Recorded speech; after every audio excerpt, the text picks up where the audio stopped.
तो क्या आपके भी डीएम का ईगो बहुत हाई है? अगर हाँ, तो यकीनन ये वीडियो आपके लिए है। तो आज जो डीएम की एनर्जीज़ चल रही हैं, वो बहुत ज़्यादा ईगोइस्टिक वाली है। उन्हें ऐसा फ़ील होने लगा है कि मेरे पास बहुत सारा ज्ञान है, मुझे सब कुछ पता है और मुझे किसी के पास नहीं जाना है और मैं उन चीज़ों को नहीं इम्पोर्टेंस देना चाहता, जो मेरे लिए बनी है लेकिन सामने से नहीं आ रही है। तो उनके ऐसे इमोशंस चल रहे हैं। जर्नी में जैसे-जैसे डीएफ आप आगे बढ़ते हो, आपको ये भी दिखना शुरू होता है कि डीएम कितने ज़्यादा इगोइस्टिक हैं। उनका ईगो इतना हाई है ना, वो चाहते हैं कि डीएफ खुद से आए। मतलब वो कभी भी खुद से कुछ भी नहीं करना चाहते। ना ही आपको अप्रोच करना चाहते, ना ही आपको कुछ भी बोलना चाहते। उनके अंदर ईगो इतना हाई है कि वो चाहते हैं कि बस सामने से आप आओ और सामने से आप ही बोलो, मतलब झुकना नहीं है। आपको मैं बताना चाहूँगी, जो मुझे एनर्जी रिसीव हुई है ना, ऐसी है कि जो डीएम है, ईश्वर उनके इस ईगो को तोड़ेंगे। क्यों? क्योंकि जितना भी बड़ा ईगो होता है, उतनी ज़्यादा वो गहराई से टूटती है और जब वो गहराई से टूटती है, यूनिवर्स किसी को भी इतने ईगो में कोई भी ज्ञान दे रहे हैं, वो व्यक्ति कैसे उस ज्ञान को पचा पाएगा? कितनी बड़ी बात है। तो ज्ञान मिल जाने से ईगो आ जाता है, तो फिर वो ज्ञान कोई मतलब का नहीं है। जैसे हमारे महादेव हैं, शिव जी, भरपूर ज्ञान आया, लेकिन उन्होंने अपने शक्ति को स्वीकार किया। शक्ति के पास वो खुद गए। जब शक्ति आई, तो महादेव ने उन्हें प्रिपेयर किया और जब शक्ति प्रिपेयर हो गई, तब महादेव स्वयं गए। तो जितने भी डीएम हैं इगोइस्टिक जो आपकी तरफ नहीं आ रहे, चाहते हैं कि आप ही सब चीज़ करो। तो माय डियर फ्रेंड, आपको बस अपने ऊपर इनफ वर्क करना है। क्या होता है ना कि जितने भी मस्कुलाइन हैं, उनके भीतर अभी बहुत सारे डस्ट बैठे हुए हैं। तो क्या होता है जैसे हमारी माँ शक्ति हैं, वो क्या बताती हैं कि जब आप खुद को जानना शुरू करोगे, तब आप अपने भीतर के सारे डस्ट को खत्म करोगे। हमारी माँ शक्ति यही हमें बताती है ना। तो डीएम के लिए भी यही है कि उनको खुद के भीतर जाकर खुद की चीज़ों को ठीक करना है। ईगो में कोई भी ज्ञान कोई मतलब का नहीं होता एंड ये उनका इतना भयानक ईगो है कि वो चेंज नहीं होना चाहते, पर डिवाइन तो हर चीज़ को डिस्ट्रॉय करते हैं। बनाते भी वही है, डिस्ट्रॉय भी वही करते हैं। सो उनके अंदर इतना ज़्यादा ईगो है कि फाइट करने के लिए तैयार हो जाते हैं वो। सामने से कोई चीज़ आ रही है, इतना ईगो और इतना एटीट्यूड दिखाना कि उन चीज़ों को मेरे सामने झुकना पड़ेगा। तो ऐसा उनका अभी ब्लॉक सरफेस पर आया है। तो अभी जो डीएम है, उनके अंदर डीएफ के लिए जो फीलिंग है, अभी ऐसा उनको फ़ील हो रहा है कि मैं इतने सारे इमोशंस फ़ील करता हूँ। लेकिन मेरी जो पार्टनर है या जिसके साथ मेरी एक्सपेक्टेशन है, वो कुछ भी ऐसा क्यों फ़ील नहीं कर रही? वो क्यों कुछ नहीं बोल रही है? वो क्यों कुछ चीज़ें एक्सप्रेस नहीं कर रही है? एंड जो डीएम है ना, वो बहुत ज़्यादा इमोशनल एनर्जी में भी है। आपको लेकर डे ड्रीमिंग भी कर रहे हैं डीएम, पर वो ईगो की वज़ह से इमोशंस को रिजेक्ट कर रहे हैं। लेकिन जितना ज़्यादा इमोशंस को रिजेक्ट किया जाता है, यकीन मानिए उतना ज़्यादा एक व्यक्ति बहुत ज़्यादा ड्राई एनर्जी में आ जाता है। जैसे एक पेड़ है जिसके सारे पत्ते झड़ गए हैं और वो पेड़ हरा भी नहीं है, धीरे-धीरे सूख रहा है। अगर डीएम अपने ईगो में ऐसे रहते हैं, तो वो भी कहीं न कहीं अंदर से बहुत ड्राई वाली एनर्जी में आ जाते हैं। उनके भीतर फीलिंग नहीं बचती। सो यहाँ डिवाइन उनको बहुत कुछ सिखाएँगे, उनकी लाइफ में चेंज आ रहा है, धीरे-धीरे सबको एक्सेप्ट करना पड़ता है, सबका ईगो ब्रेक होता है, सब टूटते हैं, सब बिखरते हैं। सो यहाँ डरने और घबराने वाली बात नहीं है।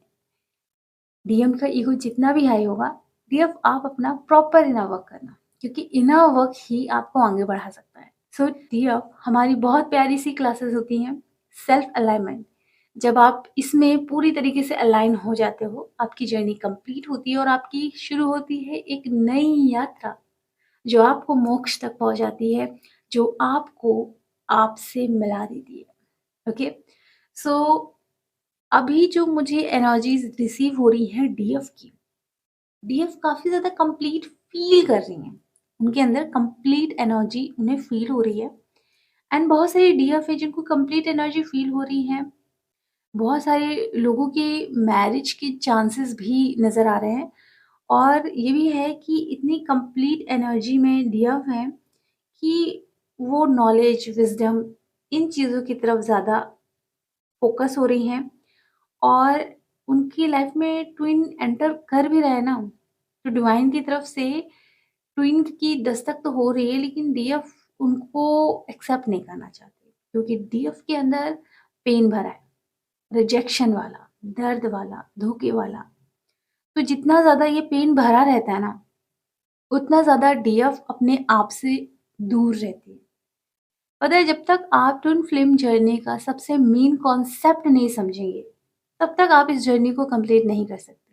तब तक आप दुनिया भर की चीज़ कर लो, हर चीज़ कर लो, लेकिन वो पीस नहीं मिलेगा, आप बीच में आके अटक जाओगे। क्योंकि ट्विन फ्लेम जर्नी को डीप डाउन समझना पड़ता है, और एक-एक लेयर पे मैं काम करती हूँ। एक-एक लेयर प्रॉपरली। अब तो मैंने बोर्ड भी ले लिया है ताकि मैं बहुत अच्छे से सिखा सकूँ, क्योंकि क्या होता है, फ्रंट कैमरे में उतने अच्छे से नहीं आ पाता, तो बैक कैमरा के लिए मैंने बोर्ड भी लिया है।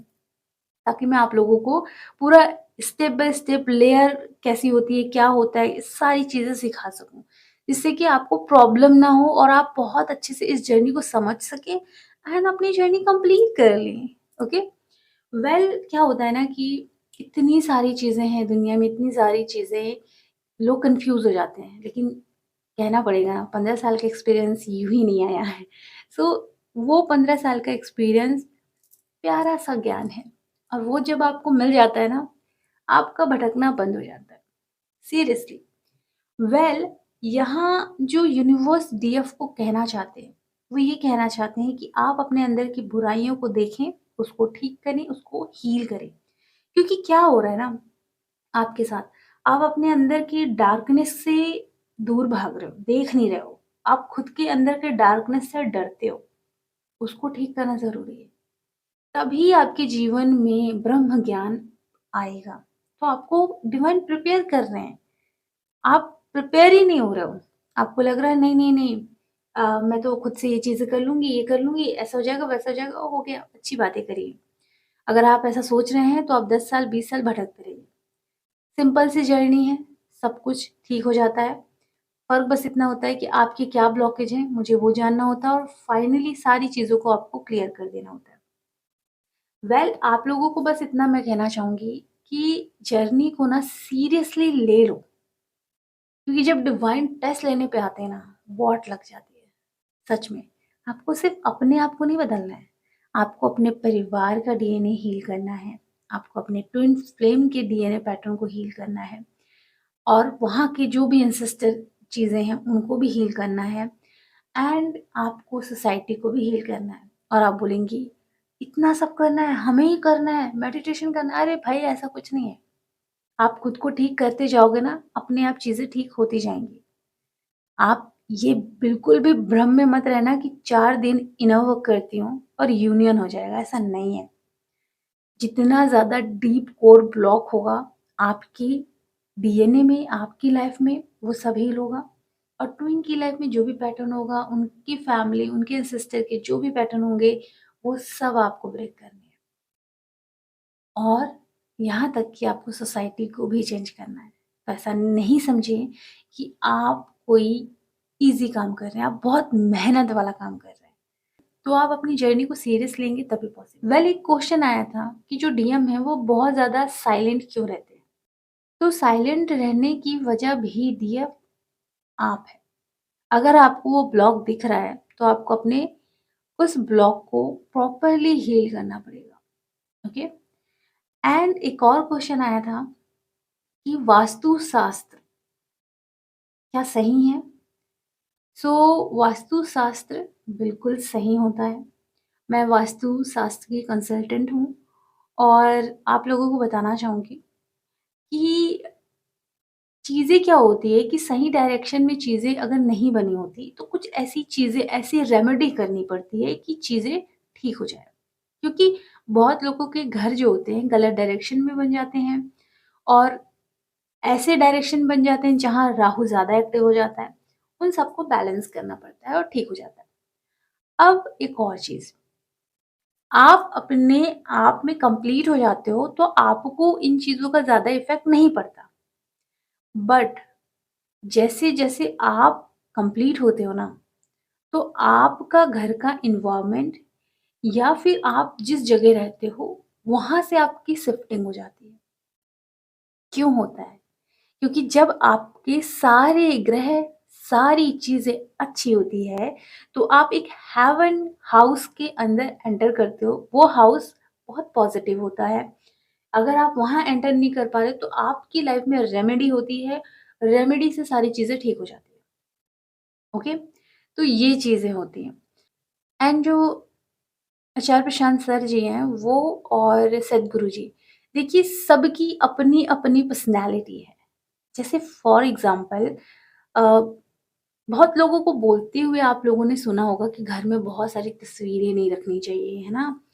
एक ही भगवान की पूजा करो, ये करो, वो करो। ऑफ़ कोर्स लोग बोलते हैं। और आपको पता है, सभी भगवान की अपनी-अपनी एक इंडिविजुअल पर्सनैलिटी है, क्वालिटी है और पावर है। तो अगर हमें अपने भीतर पावर चाहिए, तो हम माँ शक्ति की पूजा करते हैं। अगर हमें अपने भीतर हनुमान जी की पावर चाहिए, तो हम हनुमान जी की पूजा करते हैं। हमें अपने भीतर धैर्य लाना है, तो हम भोलेनाथ जी की पूजा करते हैं। हमें अपने अंदर प्रेम जागृत करना है, तो फिर हम क्या करते हैं? राधा कृष्ण की पूजा करते हैं। तो हर एक भगवान की अपनी इंडिविजुअल एनर्जी है, अपनी इंडिविजुअल पर्सनैलिटी है और हम उन एनर्जी से कनेक्ट होते हैं और वो एनर्जी हमसे जुड़ती है और हमें पावरफुल बनाती है। ओके? सो सद्गुरु जी की भी अपनी एक इंडिविजुअल पर्सनैलिटी है और उनकी अपनी खुद की एक विज़डम है और क्वालिटी है, अपनी पावर है। वैसे ही आचार्य प्रशांत सर जी की भी अपनी एक विज़डम है, अपनी एक पावर है। ओके?